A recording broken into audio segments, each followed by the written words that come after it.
Hello students, बहुत बहुत स्वागत करती हूँ मैं आपका मैग्नेट ब्रेन्स के हिंदी मीडियम चैनल पर। जी हाँ, हार्दिक स्वागत है। आज आपका स्पेशल स्वागत है मैग्नेट ब्रेन्स के हिंदी मीडियम चैनल पर। ये एक ऐसा प्लेटफॉर्म है जो आपको देता है कक्षा 6वीं से 12वीं तक की ऑनलाइन स्कूल एजुकेशन एकदम फ्री। भारत का नंबर 1 एकमात्र प्लेटफॉर्म जो बन चुका है, भारत का नंबर 1, ध्यान दीजिएगा, जो कि ऑनलाइन एजुकेशन फ्री में प्रोवाइड करता है। और साथ ही साथ ना केवल आपके विषय या कक्षा से संबंधित वीडियोस ही फ्री में प्रोवाइड किए जाते हैं, बल्कि सभी प्रकार की प्रतियोगी परीक्षाओं के वीडियोस भी आप मैग्नेट ब्रेन्स पर फ्री में देख सकते हैं और उनका लाभ उठा सकते हैं। जी हाँ डियर स्टूडेंट्स, यहाँ पर ये जो आज वीडियो आप देख रहे हैं उसमें चर्चा करने वाले हैं हम हमारे व्याकरण की, हिंदी व्याकरण का ओवरव्यू, सिलेबस ओवरव्यू लेकर आई हूँ मैं, जिसके अंतर्गत आपको पता चलने वाला है कि कितने बिंदु हैं या कितने टॉपिक्स हैं जिनको हम अभी साल भर पढ़ेंगे। और व्याकरण का नाम सुनते ही अक्सर बच्चे बड़ा फेस क्रिएट करते हैं कि मैम नहीं आया समझ में तो यहाँ पर आप अपने आप के मस्तिष्क को एकदम फ्री छोड़ दीजिए और पॉजिटिविटी के साथ, सकारात्मकता के साथ, खुले हुए विचारों के साथ आइए मेरे साथ और सुनिएगा ध्यान से। सिर्फ और सिर्फ आप आज सुनेंगे, सिर्फ सुनिएगा, ताकि जो लिसनिंग स्किल है वो विकसित भी हो। और जितना अच्छे से हम सुनते हैं उतना अच्छे से बाकी जो कुशलताएं हैं ना, जैसे LSR W listening skill, speaking skill, LSR reading skill और W राइटिंग स्किल, ये चारों जो स्किल्स हैं वो डिपेंड करती हैं लिसनिंग स्किल पर। तो सबसे अधिक हमें हमारी श्रवण कौशल या सुनने की कुशलता पर ध्यान देना है। तो आज आपको सिर्फ और सिर्फ सुनना है। जितने अच्छे से आप सुनेंगे उतने अच्छे से आपको सभी व्याकरण के बिंदु एकदम क्लियर हो जाएंगे। किसी प्रकार की डर या घबराहट या संकोच या ये नहीं सोचना है कि नो, आप बहुत अच्छा कर सकते हैं। बस सुनिएगा ध्यान से, मेरी बातों को ध्यान से सुनिएगा और लाभ उठाइएगा व्याकरण के सिलेबस का कि यहाँ पर जो भी बिंदु, जितने भी बिंदु की हम चर्चा करेंगे वो बिंदु कौन कौन से हैं। बात करते हैं कि अभी भले ही आप प्रीवियस क्लासेस में, जैसे अभी क्लास 10th में है तो 9th तक आपने व्याकरण पढ़ी होगी, उसमें संज्ञा, सर्वनाम, क्रिया, विशेषण, लिंग, वचन, कारक सब कुछ पढ़ चुके होंगे। लेकिन अभी आप देखिए यहाँ पर आपकी कक्षा जो 10th है उसमें भी आप संज्ञा, सर्वनाम, क्रिया, विशेषण, लिंग, वचन, कारक, वर्ण, शब्द, पद, वाक्य सब कुछ पढ़ने वाले हैं। तो आप सोच रहे हैं कि वाह, ये तो हम पढ़ चुके हैं, बहुत इजी है। इसी भावना के साथ आपको आना है और किसी प्रकार का क्वेश्चन मार्क दिमाग में अभी नहीं लाना है, ठीक है। बहुत अच्छे से, आसान तरीके से, बहुत ही इजी वे में यहाँ पर मैं आपको सारे बिंदुओं से परिचित कराने वाली हूँ। साथ ही साथ जो भी बिंदु है उसकी थोड़ी सी जानकारी या बेस बताने वाली हूँ, आधार बताने वाली हूँ। तो यहाँ पर आज मेरे साथ बहुत अच्छे से शुरू से लेकर अंत तक बने रहिएगा, ताकि आप हर एक व्याकरण के बिंदु से भली भांति परिचित हो सके। और जब जो भी व्याकरण संबंधी वीडियोस रिलीज होंगे तो आपको वो आसानी से समझ में आ जाएंगे, क्योंकि सबसे पहले जो आधार होता है वो हमारा सिलेबस ही होता है, पाठ्यक्रम ही होता है। पाठ्यक्रम को हमने सुन लिया, समझ लिया, तो बाकी जो सीढ़ियां हैं, पहली सीढ़ी पर हमने बहुत संभल कर पैर रख दिया तो हम आगे की सीढ़ियों में आराम से जा सकते हैं। यदि छलांग लगाकर दूसरी, तीसरी, चौथी सीढ़ी पर जाएंगे तो शायद हम औंधे मुंह गिर भी सकते हैं। तो हमें आराम से आहिस्ता आहिस्ता, शनैः शनैः क्रम अनुसार आगे बढ़ना है और व्याकरण का लाभ उठाना है। आइए पुनः एक बार स्वागत करती हूं मैग्नेट ब्रेन्स हिंदी पर आप सभी का, और चलते हैं हम हमारे पहले बिंदु पर। आखिर हम सबसे पहले क्या पढ़ेंगे? कोर्स बी की बात कर रही हूं ऑफ कोर्स। तो यहां पर पहला जो हमारा व्याकरण बिंदु है वो है अर्थ के आधार पर वाक्य भेद। अर्थ के आधार पर वाक्य भेद। क्या आपने अर्थ के आधार पर वाक्य भेद सुने हैं कि अर्थ के आधार पर वाक्य भेदों का अर्थ क्या है? अर्थ के आधार पर वाक्य भेदों का अर्थ है कि जो भी वाक्य होंगे उनका जो अर्थ होगा उसी के आधार पर उनको भेदों में डिवाइड किया है। समझ में आया? और अर्थ के आधार पर वाक्य भेद होते हैं कितने प्रकार के? 8 प्रकार के। 8 प्रकार के, ठीक है। विधानवाचक, प्रश्नवाचक, इच्छावाचक, आज्ञावाचक, संदेहवाचक, संकेतवाचक, विस्मयादिवाचक और हो गया ना निषेधवाचक, ठीक है। तो यहां पर अर्थ के आधार पर वाक्य के भेद होते हैं 8 प्रकार के। कौन कौन से? विधानवाचक, निषेधवाचक, प्रश्नवाचक, विस्मयवाचक, आज्ञावाचक, इच्छावाचक, संकेतवाचक और संदेहवाचक। अब क्या आपको नाम से कुछ समझ में आ रहा है कि ये क्या है? सुनिए, मैंने कहा ना, सिर्फ और सिर्फ सुनने की आपकी आज की ये वीडियो है। आप सिर्फ सुनिए, जितने अच्छे से सुनेंगे उतने अच्छे से आपको समझ में आ जाएगा। सबसे पहला है विधानवाचक। ये शब्द आपने सुना है, विधान, विधि का विधान है, इसे कौन टाल सकता है। मतलब इन वाक्य, ये जो वाक्य है इसके अंतर्गत इस तरह के वाक्य आते हैं जो सत्य होते हैं, या हम कह सकते हैं यूनिवर्सल ट्रुथ, जो हमेशा समान रहते हैं, जो वैल्यूबल रहते हैं, और यूं कहें कि जिनको हम नहीं बदल सकते हैं, और जो सही होते हैं, सही, सत्य। किस तरह के वाक्य? जैसे सूरज पूरब से निकलता है, महात्मा गांधी को बापूजी कहा जाता है, ठीक है, या फिर हमें प्रतिदिन विद्यालय जाना चाहिए। ये सही वाक्य हैं, सत्य वाक्य हैं, और इसलिए इन वाक्यों को विधानवाचक वाक्य के अंतर्गत रखा गया है। क्लियर हुआ? दूसरा यहां पर है निषेधवाचक। निषेध का अर्थ है मना, मत, नहीं, और इनको नकारात्मक वाक्य भी कहते हैं। किनको?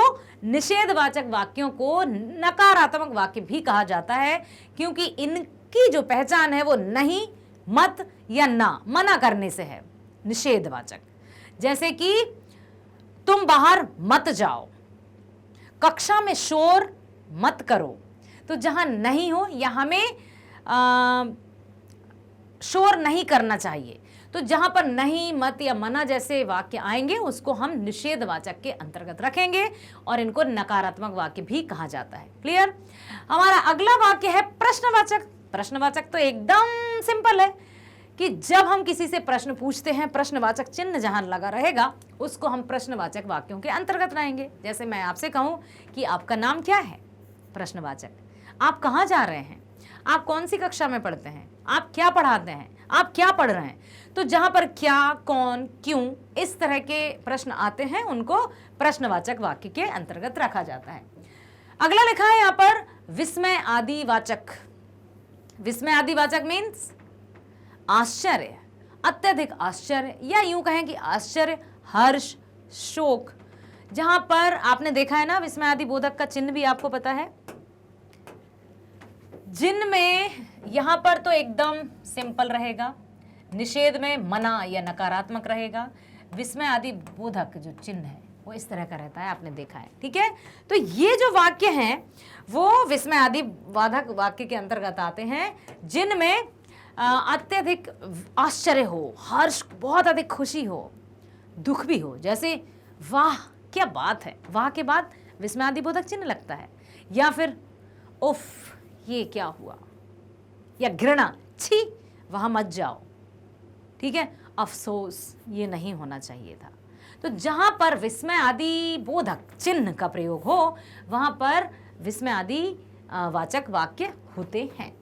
आज्ञावाचक, ऑर्डर, या फिर किसी का हम स्वागत, वो भी आज्ञा के अंतर्गत आएगा। जैसे मैं कहूँ या कि कोई भी कहे कि जाओ जाकर मुझे एक गिलास पानी भर के लाओ, वो आ जाएगा।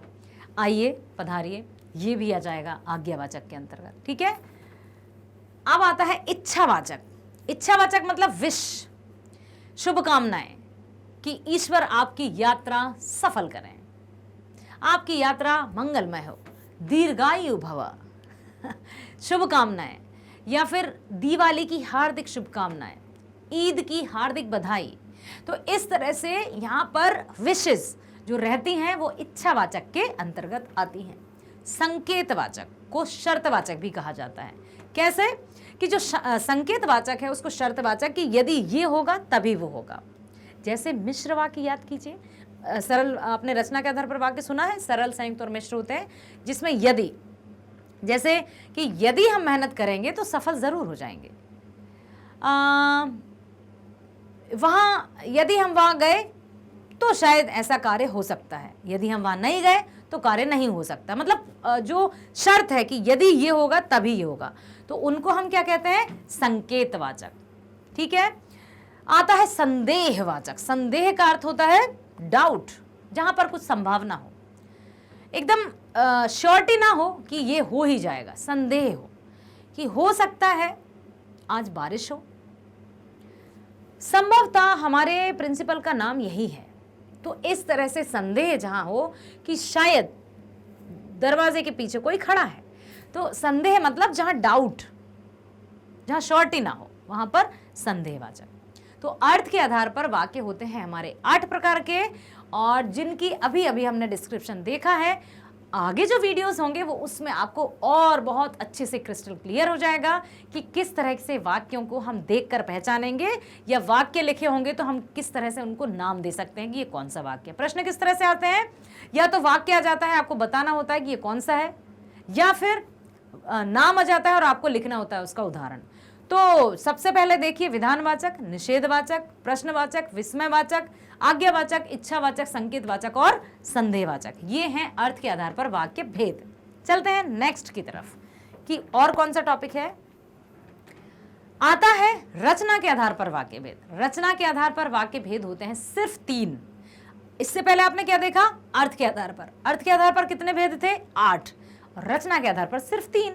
रचना मतलब बनावट के आधार पर, इनके अर्थ में कोई परिवर्तन नहीं है, इनके अर्थ समान ही दिखते हैं, लेकिन इनकी बनावट में अंतर आ जाता है। ये सिर्फ 3 होते हैं, सरल वाक्य, संयुक्त वाक्य और मिश्र वाक्य। सरल वाक्य मीन्स साधारण वाक्य, एकदम साधारण सिंपल सेंटेंस, जिसको कोई भी आसानी से सुनकर समझ जाए।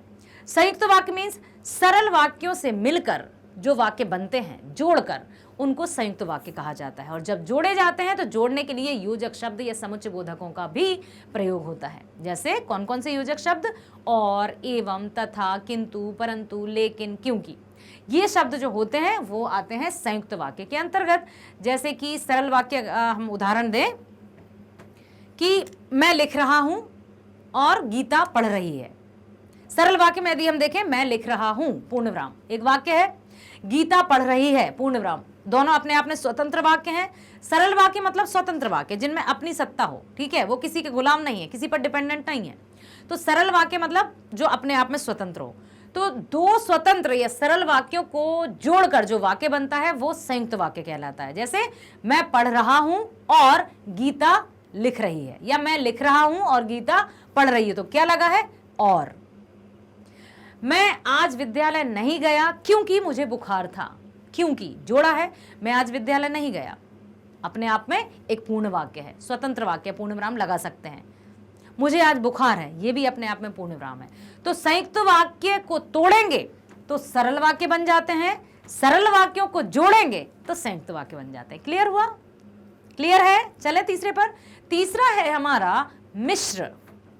मिश्र वाक्य मतलब, पहले मुझे ये बताइए, क्या आपको सरल और संयुक्त समझ आ गए हैं? यदि दोनों समझ में आ गए हैं तभी आपको तीसरा समझ में आएगा। सरल वाक्य से रिलेटेड कोई डाउट तो नहीं है। सरल मीन्स सिंपल सेंटेंस, जिसको स्वतंत्र वाक्य भी कह सकते हैं, साधारण वाक्य भी कह सकते हैं, ठीक है, जो किसी पर निर्भर नहीं होता है, अपने आप में जिसका अस्तित्व है। और सरल वाक्यों को जोड़कर जो वाक्य बनते हैं वो संयुक्त वाक्य कहलाते हैं। और संयुक्त वाक्य की खास विशेषता है कि यदि हम इनको तोड़ेंगे तो ये सरल वाक्यों में परिवर्तित हो जाएंगे, क्योंकि इनकर मिलकर बने हैं तो टूटने पर वही बन जाएंगे ना। चलते हैं मिश्र वाक्य की तरफ। मिश्र वाक्य में होते तो सरल वाक्य हैं, लेकिन उनको तोड़ा नहीं जा सकता, क्योंकि ये एक दूसरे पर आश्रित होते हैं, एक के ऊपर दूसरा निर्भर होता है, एक के बिना दूसरे का कोई अस्तित्व नहीं। जैसे यदि तुम विद्यालय जाओगे तभी मैं जाऊंगा। अब आप ये बताइए कि क्या हम यदि तुम विद्यालय जाओगे इसके बाद पूर्ण विराम लगा सकते हैं? ये अपने आप में कंप्लीट सेंटेंस है? नहीं है, ठीक है। तो यदि तुम विद्यालय जाओगे तभी मैं जाऊंगा, मतलब एक दूसरे पर निर्भर हैं, आश्रित हैं, ये मिश्र वाक्य के अंतर्गत आते हैं, ठीक है। यदि मैंने मेहनत की तभी मैं सफल हो पाऊंगा। तो अभी आपने अर्थ के आधार पर जो देखा था ना, संकेतवाचक, वो इस तरह के वाक्य होते हैं। क्लियर हुए तीनों। सरल में एकदम सिंपल सेंटेंस जो अपने आप में स्वतंत्र होते हैं, संयुक्त में साधारण या सरल वाक्यों को जोड़कर बनते हैं और योजक शब्दों का प्रयोग किया जाता है। योजक शब्द जैसे और, एवं, तथा, किंतु, परंतु, लेकिन, क्योंकि, ठीक है। और मिश्र वाक्य में होते तो सरल वाक्य हैं लेकिन एक दूसरे पर आश्रित रहते हैं, आश्रित उपवाक्य रहता है, इनको तोड़ा नहीं जा सकता। ये अपने आप में, इन वाक्यों का अपने आप में तोड़कर कोई अर्थ नहीं है, इसलिए इनको मिलाकर ही लिखना है। और ये तभी तो मिश्र है, एकदम से घुलनशील, जैसे दूध और पानी, शक्कर और पानी। ठीक है, यस। चलते हैं हम पद बंध की तरफ। तीसरा जो हमारा टॉपिक है वो है पद बंध। अब पद क्या है, बंध क्या है? पद क्या है बताइए मुझे, पद का अर्थ क्या है बताइए। क्या आपने पद शब्द सुना है? यस। तो पद के क्या क्या अर्थ हैं? क्या बहुत सारे अर्थ हैं? यस। एक पद का अर्थ होता है जो हम मीरा के पद पढ़े हैं कविताओं में, पद, ठीक है।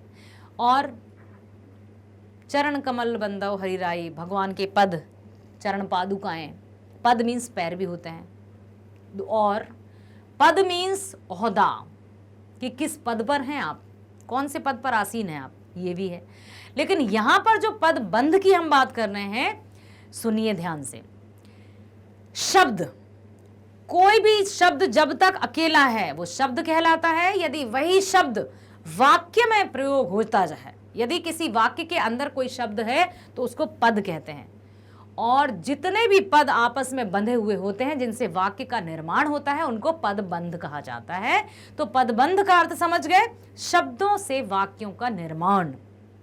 और शब्द कब पद बन जाता है? जब वो किसी वाक्य में प्रयोग होता है। समझ में आया? किसी शब्द को हम पद कब कहते हैं? जब वो किसी सेंटेंस में होता है। जैसे कोई सा भी वाक्य कि मैंने अपने ब्लैक पेन से लिखा, पेन हो सकता है, मैंने हो सकता है, कुछ भी। तो वो जो वाक्य के अंदर जो शब्द है उनको पद कहा जाता है। और यदि सिर्फ लिखा हो पेन, कुर्ता, गाड़ी, ये अपने आप में शब्द है, इनको हम पद नहीं कहेंगे। जब तक कोई शब्द वाक्य में प्रयोग नहीं होता वो सिर्फ शब्द रहता है। और कोई शब्द जब वाक्यों में प्रयोग हो जाता है तो उसको पद कहा जाता है। तो इन्हीं पदों का बंध पढ़ेंगे कि किस तरह से पदों से मिलकर वाक्य बनता है और किस तरह से ये होगा। ठीक है, चलते हैं आगे। समास। समास शब्द सुना है आपने? यस, बिल्कुल सही समझे कि जिस तरह से संधि, जब भी हम समास पढ़ते हैं संधि अपने आप आ जाती है कि वर्णों के मेल से जो बनता है वो संधि, शब्दों के मेल से जो बनता है वो समास। अब समास मुख्य रूप से कितने प्रकार के होते हैं, किस तरह के होते हैं, वो हम पढ़ेंगे समास में। तो यहाँ पर सुनिए ध्यान से, मैं एक बात आपको बताने वाली हूँ कि समास में मुख्य रूप से होते हैं 4 भेद, और कहीं कहीं किताबों में आप देख सकते हैं लिखे होते हैं 6 भेद। तो इसमें आपको किसी प्रकार के कंफ्यूजन की कोई भी आवश्यकता नहीं है। मैं बता देती हूं आपको कि यदि आपने समास में देखा है 6 भेद तो वो भी सही है, क्योंकि देखिए सुनिए, और 6 के नाम आप सुनिए, यूं चुटकियों में याद होंगे आपको। जैसे समास की हम बात करें, ठीक है, तो समास में जो 6 भेद हैं उनको आप कैसे याद कर सकते हैं? आ, बा, ता, क, द, दा। ऐसे में पढ़िए इनको, अब तक दा। ठीक है, 1, 2, 3, 4, 5, 6। ठीक है, समास के 6 यदि हम अंगों की बात करें, वो किस बता देती हूं आप। ठीक है, तो आप ये सिर्फ याद कर लीजिए, क्या लिखा है? अब तक दादा। क्या लिखा है? अब तक दादा, यही समास है।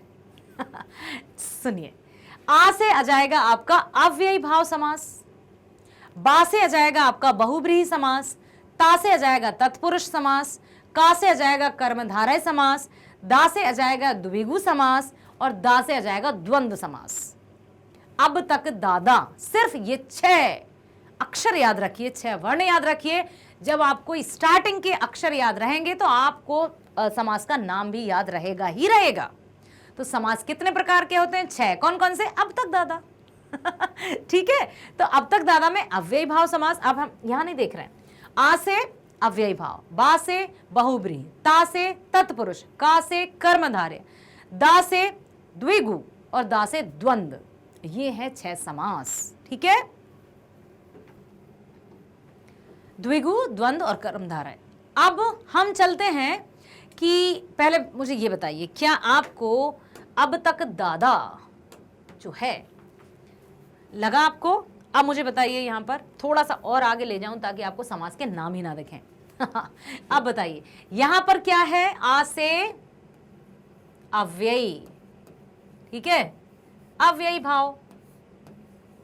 ओके, बा से बहुब्री, ता से तत्पुरुष, का से कर्मधारय, दा से द्विगु और दा से द्वंद्व समास। अब तक दादा अर्थात 6 समास। अब चलते हैं हम हमारे नेक्स्ट जो हमारा टॉपिक है वो है मुहावरे। मुहावरे तो आपको पता है, मुहावरे पता है ना? कोई भी एक मुहावरा दिया जाता है, फिर हमें उसका अर्थ भी बताना होता है और वाक्यों में प्रयोग करना होता है। जैसे आंखों का तारा होना। आंखों का तारा होने का अर्थ क्या है? अत्यधिक प्रिय होना। और हम कह सकते हैं कि राहुल अपनी मां की आंखों का तारा है। ये हो जाएंगे मुहावरे। कि मुहावरे अर्थात ऐसे जिनसे वाक्यों में या कहानियों में सुंदरता आ जाती है, या वो अधिक अट्रैक्टिव लगते हैं, आकर्षक लगते हैं, समझने योग्य हो जाते हैं, सरल हो जाते हैं। इस तरह से मुहावरों का प्रयोग होता है। मुहावरे जो भी, जैसे आंखों का तारा होना, हमें उसका अर्थ भी बताना है और साथ ही साथ उसको वाक्यों में प्रयोग भी करना है। आपने विगत जो कक्षाएं हैं, प्रीवियस जो कक्षाएं हैं, उसमें भी आपने जरूर मुहावरे और लोकोक्तियां पढ़े होंगे। ठीक है, नेक्स्ट है हमारा पत्र लेखन। पत्र लेखन भी आपने प्रीवियस क्लासेस में पढ़े होंगे, लेकिन फिर भी हम विस्तृत रूप से इनको पढ़ेंगे कि पत्र लेखन कितने प्रकार के होते हैं, कौन कौन से पत्र होते हैं। औपचारिक होता है, अनौपचारिक होता है। औपचारिक को फॉर्मल लेटर कहते हैं, अनौपचारिक को इनफॉर्मल लेटर कहते हैं। औपचारिक पत्र में हमें क्या फॉर्मेलिटीज करनी होती है, कौन कौन सी औपचारिकताएं निभानी होती हैं, सब कुछ 100 उदाहरण देखेंगे हम। उदाहरण के साथ यहाँ पर देखेंगे और साथ ही साथ आप अभ्यास भी करेंगे।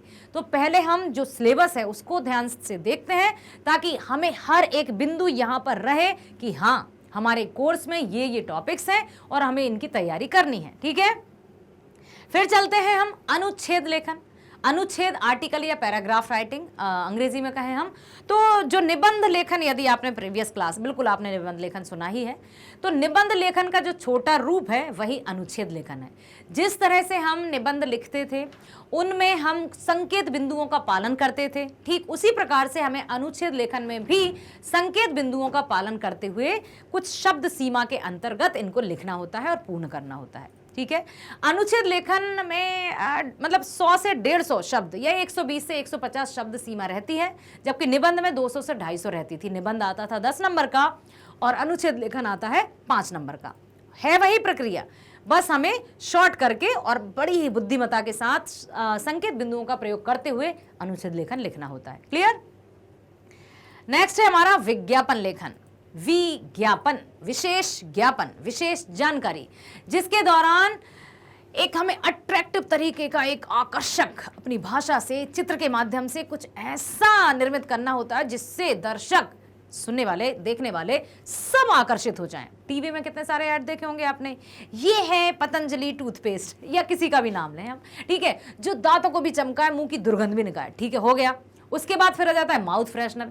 अरे जब दंत मंजन ही सब कुछ कर रहा था तो माउथ फ्रेशनर की क्या आवश्यकता थी, लेकिन विज्ञापनों में बढ़ा चढ़ाकर दिखाया जाता है और हम सभी जनता उनकी तरफ आकर्षित हो जाते हैं। तो आपको विज्ञापन लेखन इसी तरह से तो करना है, ताकि आपके विज्ञापन को देखकर जो भी चेकर होंगे वो अपने आप को नंबर देने से रोक ही ना पाए और आपको 5 में से 5 नंबर यूं देकर ही रहें। तो विज्ञापन लेखन में आपको अपनी क्रिएटिविटी, आपकी रचनात्मकता दिखानी है कि कितने अच्छे से आप, जितने अच्छे से लिखते हैं, सुनते हैं, समझते हैं, पढ़ते हैं, उतने अच्छे से आप अपने आप को चित्रात्मक तरीके से प्रस्तुत भी करते हैं। विज्ञापन लेखन में मान लीजिए आ गया कि आपको आपकी पुरानी एटलस साइकिल बेचना है। अब इसके लिए आप आकर्षक विज्ञापन बनाइए। अब आपको उस पुरानी के भी बढ़ चढ़ाकर तारीफें करना है कि मात्र 2 साल पुरानी चमचमाती मेरी लाल कलर की साइकिल आप जब चलाएंगे तो पता ही नहीं चलेगा कि आप जा रहे हैं या खड़े हैं। मतलब क्या स्पीड कम है? नहीं, इतनी स्मूथ चलती है। ये सारी बातें उसमें आप शामिल करेंगे, साथ ही साथ साइकिल का चित्र बना देंगे। कहते हैं ना कि जितना अधिक चित्र हमें अपनी ओर खींचते हैं उतना अधिक शब्द नहीं। यदि कहीं चित्र होगा और कुछ लिखा होगा तो हमारी सबसे पहले दृष्टि किस पर जाएगी बताइए? चित्र पर। यस, इमेज पर सबसे पहले हमारी नजर जाती है और इमेज यदि मतलब हमें थोड़ी थोड़ी रचनात्मकता तो करती रहनी चाहिए, जिससे हमारे विज्ञापन अच्छे से बन सके और हम नंबर बहुत अच्छे से प्राप्त कर सकें। ठीक है, यही है हमारा कोर्स बी में। अब चलते हैं हम नेक्स्ट में, संदेश लेखन। संदेश लेखन पता है, संदेश मीन्स मैसेज। तो जिस तरह से अब तो जैसे सोशल मीडिया है, मोबाइल्स फोन्स हैं, उसमें हम मैसेज टाइप कर देते हैं। यदि हम बात करें कि लिखना हो आपको, तो पत्र लेखन सुना ही आपने। संदेश लेखन में कुछ शब्द सीमा रहती है, 25 से 30 शब्दों में हमें लिखना होता है। तो उसमें भी एक फॉर्मेट दिया जाता है, जिस टॉपिक पर हमें लिखना है, दिनांक लिखना है, दिन लिखना है, समय लिखना है, फिर हमें समाप्त कर देना है। ठीक है, बताएंगे हम सूचना, इंफॉर्मेशन जो ऑफिशियली होती है कि ये सूचना है, इसको आपको सूचित किया जाता है कि नगर निवासियों को ये सूचित किया जाता है कि इस दिनांक को ये होने वाला है, आप सभी से अनुरोध है कि वहाँ पर एकत्रित हो जाएं। सूचना दे रहे हैं, इन्फॉर्मेशन दे रहे हैं। ठीक है, नेक्स्ट है हमारा लघु कथा लेखन, शॉर्ट स्टोरी राइटिंग, जिसमें हमें एक टॉपिक दिया जा सकता है, उस पर हमें स्टोरी लिखना है। ठीक है, और उसका हमें टाइटल भी देना है, उससे हमें शिक्षा भी लिखना है कि आपको क्या शिक्षा प्राप्त हुई, ये हमें अपने आप को करना होता है। तो ये रचनात्मक लेखन के अंतर्गत सब कुछ आते हैं, और आई नो कि आप बहुत क्रिएटिव हैं, बहुत अच्छे से सभी बिंदुओं को आप पूर्ण तरीके से करेंगे, और आगे जो भी वीडियोस आएंगे इनसे संबंधित आप उनमें अपनी 100% भागीदारी, पार्टिसिपेशन देंगे, ताकि आपको जो व्याकरण नामक ये लगता था ना, व्याकरण, फिर कहेंगे व्याकरण, ये वाला चाहिए मुझे। ठीक है, तो ये रहे हमारे व्याकरण के बिंदु। आशा करती हूँ आपने बहुत अच्छे से सुने हैं, समझ चुके हैं कि साल भर अब हम कितने व्याकरण के टॉपिक्स पढ़ने वाले हैं, और अब एकदम आप क्रिस्टल क्लियर है। बने रहिए हमारे साथ, क्योंकि मैग्नेट ब्रेन्स देता है कक्षा 6वीं से 12वीं तक की ऑनलाइन स्कूल एजुकेशन एकदम फ्री। सही सुना आपने कि ना 20%, 30%, 50%, 90%, हम किसी तरह की बात नहीं करते हैं। यहाँ 100%, 100% एकदम फ्री ऑनलाइन एजुकेशन। ना केवल आपके विषय या कक्षा से संबंधित वीडियोस ही फ्री में प्रोवाइड किए जाते हैं, बल्कि सभी प्रकार की प्रतियोगी परीक्षाओं के वीडियोस भी यहाँ पर फ्री में मिलते हैं आप जैसे होनहार स्टूडेंट्स के लिए। तो वीडियो को लाइक कीजिए, सब्सक्राइब कीजिए, ताकि आगे आने वाले जो भी वीडियो हैं या जो वीडियो आते हैं तो आपको नोटिफिकेशन मिल जाए, और शेयर करना मत भूलिएगा, ताकि आपकी तरह और भी स्टूडेंट्स ऑनलाइन फ्री एजुकेशन का लाभ उठा सकें और अपने अपने लक्ष्यों की तरफ आगे बढ़ सकें।